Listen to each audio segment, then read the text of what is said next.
Bien. Pastor, la primera pregunta dice así: ¿por qué deberíamos seguir oyendo himnos que fueron compuestos hace tantos años? Bueno, en realidad la edad de un himno no tiene nada que ver con su valor. Hay cosas que son antiguas pero tienen mucho valor, hay cosas antiguas que ya perdieron totalmente el valor. Lo que sí vale o hay que tomar en cuenta es la calidad musical y la letra de un himno para saber si lo tenemos que seguir utilizando o no. Los himnos que han resistido el paso del tiempo, himnos que se compusieron hace muchos años, pero se siguieron cantando aunque pasó el tiempo, han demostrado que tienen calidad. Esos himnos de valor permanente son los que seguimos cantando. Son himnos que se compusieron para adorar a Dios y no tratando de tomar una música mundana para introducirla en la iglesia, sino que son himnos que se compusieron pensando en la adoración a Dios. De manera que por eso seguimos cantándolos, por eso siguen inspirándonos, al margen de si tienen pocos o muchos años. Claro, ahí en base a lo que usted dice de que se caracteriza respecto a la música mundana, ¿hay alguna diferencia clara entre los himnos y, digamos, los cantos que son más contemporáneos? Bueno, otra vez, el hecho de ser contemporáneo una música no significa que sea automáticamente buena o automáticamente mala. Hay música contemporánea muy buena y hay música contemporánea muy mala. Otra vez tenemos que evaluar cada composición por sus características. Hay un principio bíblico que dice que tenemos que hacer una diferencia entre lo sagrado y lo profano. Ese principio está muy claramente en Levítico 10, cuando Nadab y Abiú, que eran sacerdotes, introdujeron un fuego extraño y un incienso extraño en el santuario y Dios los castigó. Y entonces Dios le dijo después a Aarón y a Moisés que los sacerdotes debían tener mucho cuidado de poder distinguir entre lo sagrado y lo profano. Y es interesante que en el libro de Ezequiel, cuando se describen las causas del cautiverio babilónico, una de las causas es que los sacerdotes no enseñaron al pueblo a distinguir entre lo sagrado y lo profano. Y podemos entender por qué el Señor nos pide esto. Si yo tomo una música secular y le pongo una letra religiosa, o un estilo musical secular y le pongo una letra religiosa, mi mente y la mente de todos los que escuchen esa música se va a ir automáticamente hacia todo lo que implica esa música y me va a apartar mis pensamientos de la adoración a Dios. Por eso la música, sea contemporánea o sea de hace muchos años, tiene que ser algo diferente de la música secular, de la música profana. Claro, ahora esos son principios, ¿no? Correcto. Pero respecto, digamos, a la música, ¿hay alguna manera de diferenciar la música que es para la adoración y otra música que tal vez no es apropiada para adoración? Bueno, aplicando ese principio, si una música tiene las características de determinado estilo profano que fue creado con una finalidad, y uno puede investigar en la historia de la música y ver cómo cada estilo secular en realidad fue creado para cumplir un propósito. Por ejemplo, el jazz o el rock o cualquier otro de los estilos tiene un objetivo. O para ir a algo más cercano, el tango. El tango no surge como una música para adorar a Dios, sino que surge en los barrios bajos de las afueras de Buenos Aires, en los prostíbulos. Y tiene toda una connotación sensual porque fue creado para cumplir cierto propósito. Entonces debemos analizar el estilo musical que se está utilizando, si es un estilo secular cuyos objetivos son contrarios o no tienen nada que ver con la adoración a Dios, debemos descartarlo. Hay músicas contemporáneas que no tienen esa asociación con estilos seculares y por lo tanto son buenas. Me parece que esa palabrita de asociación que podemos establecer con otros estilos es importante y nos puede ayudar a tomar esas decisiones. Ok. Otra pregunta más dice, ante el argumento de los instrumentos del santuario que ustedes ponen, ¿cómo puede responder a aquellos que dicen que el santuario ya no es la iglesia? Bueno, me parece que ese argumento no tiene ningún valor, porque no se trata de si adoramos en un santuario construido con cortinas y columnas y pieles de animales, o si es un edificio para adorar a Dios. En esencia, el santuario es la morada de Dios. El templo es el lugar donde Dios quiere encontrarse con nosotros y a donde vamos para adorarlo. En esencia no se trata del lugar en sí, sino de la presencia de Dios. Y la música para adorar a Dios no cambia porque haya cambiado el edificio. Así que ese argumento para decir que esos instrumentos carecen de valor, me parece que no tiene peso. Además, el santuario sigue vigente.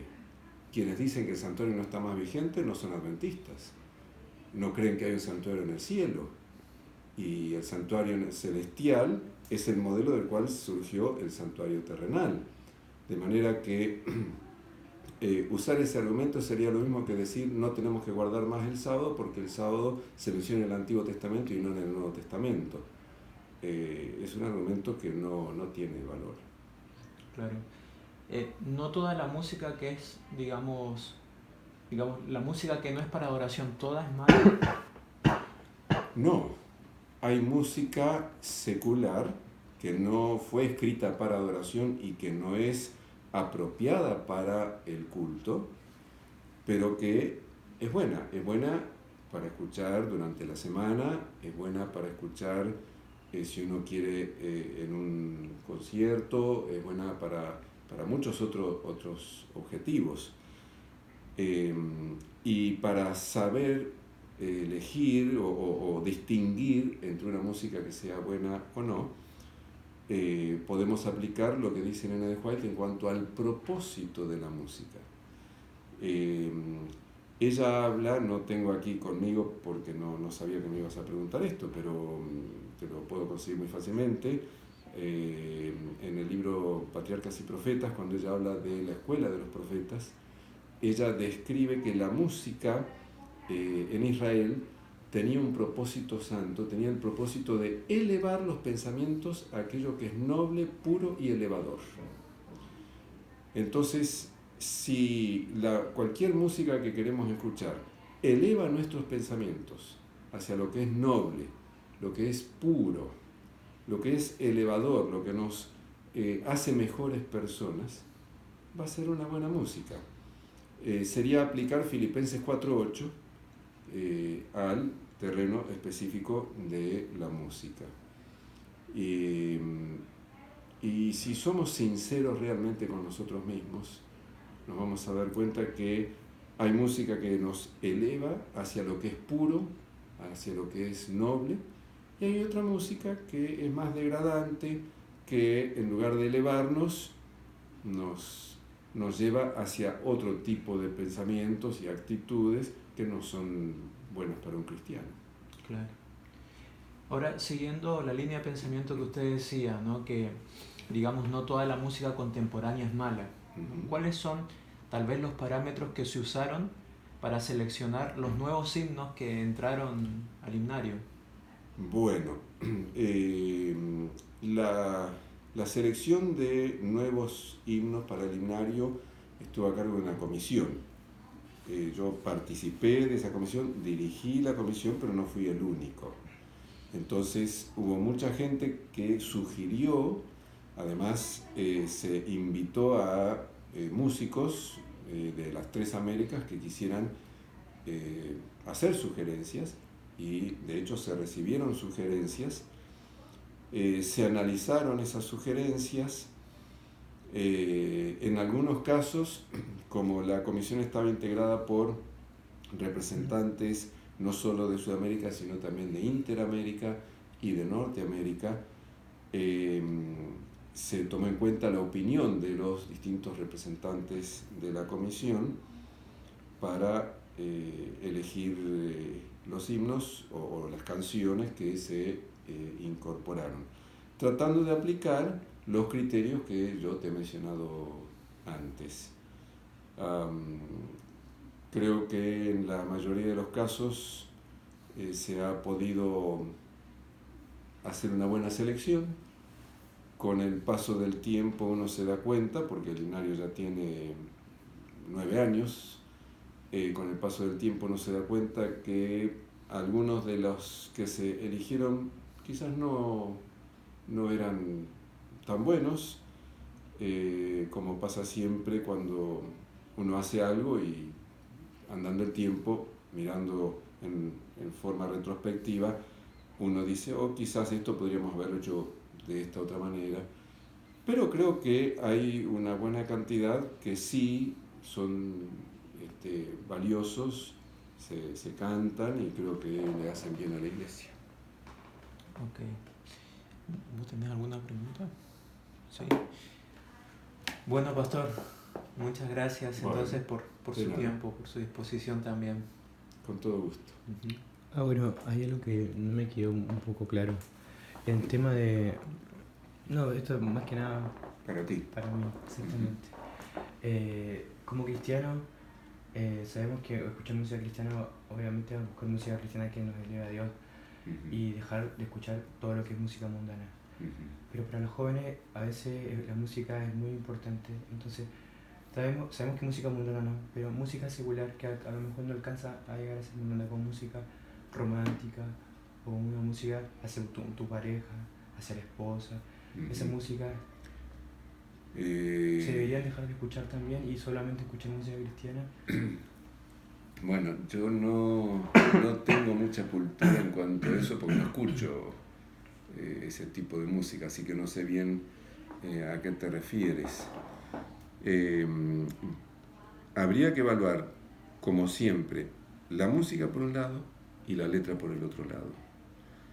Hay letras que son edificantes y hay otras letras que son más bien de un amor enfermizo o no sé, que no sería lo mejor. Hay letras que describen dramas amorosos que viven los que escriben esas letras y que uno no comparte, ¿no es cierto? Y habría que ver la música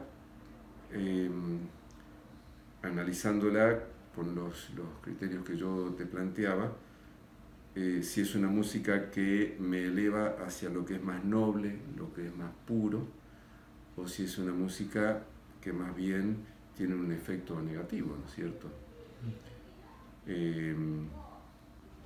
Creo que hay que aplicar ese criterio. No tengo ejemplos aquí para darte, pero me parece que ese sería el principio general. O sea que uno podría escuchar música secular en caso de que, ¿cómo se llama?, fuera música que de verdad hiciera sentir cosas nobles en tu corazón y sean gratificantes para ti. Pero el propósito final, o sea, de un cristiano debería ser al final dejar todas las cosas de este mundo, ¿no? Y sí, dejárselo...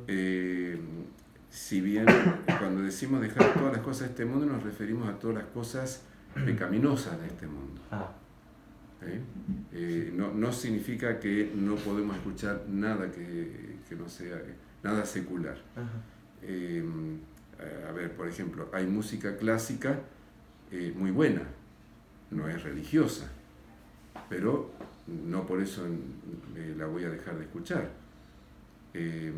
Y cuando veo el efecto que tiene, me ayuda a elevarme, a tener pensamientos nobles, como decía en la cita, ¿no es cierto? Así también hay cierta música clásica que es deprimente. Qué sé yo, una marcha fúnebre, bueno, cumplía su papel para determinado momento, pero no es lo que yo voy a escuchar porque no me va a hacer bien, al contrario, me va a deprimir. Entonces, tengo que evaluar qué efecto tiene esa música en mí.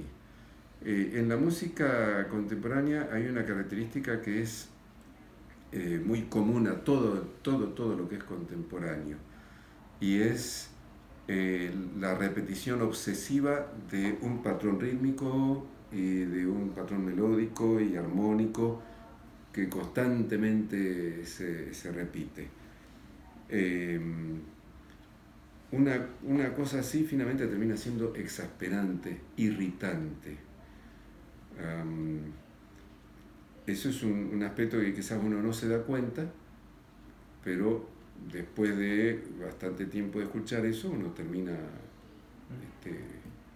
así como te decía, irritado, sin sentirse bien. Tiene que ser algo que a uno le dé paz, o en todo caso que a uno le dé la alegría sana de vivir, que no es lo mismo que el placer que el mundo ofrece, ¿no es cierto? Esa excitación artificial de los bailes o de los shows o de los boliches, eso no es la alegría sana de vivir, ¿no es cierto? Entonces hay que evaluar qué efecto produce la música en nosotros. Esto tampoco significa que sea algo totalmente subjetivo y que entonces uno pueda decir, a mí esta música me hace bien aunque a vos te haga mal. Si bien hay diferencias individuales, pero hay ciertas características universales de la música. Y para que eso te quede claro, basta mirar cómo se elige la música de las películas.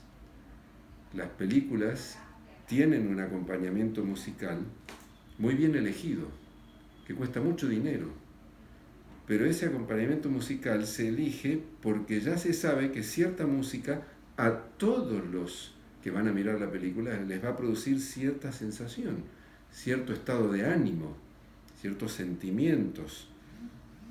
Así que, aunque uno podría pensar que la cuestión musical es subjetiva, no es tan subjetiva. Si bien hay gustos, que a uno le puede gustar más una cosa que otra, pero hay una cantidad de elementos que quienes estudian la música, cuestiones técnicas, saben que van a tener efectos en los oyentes. Y si no, hay que preguntar a los que estudian musicoterapia, por ejemplo, que saben exactamente cómo ciertos tipos de música tienen ciertos efectos en las personas. Era eso, basta. Gracias. ¿Ok?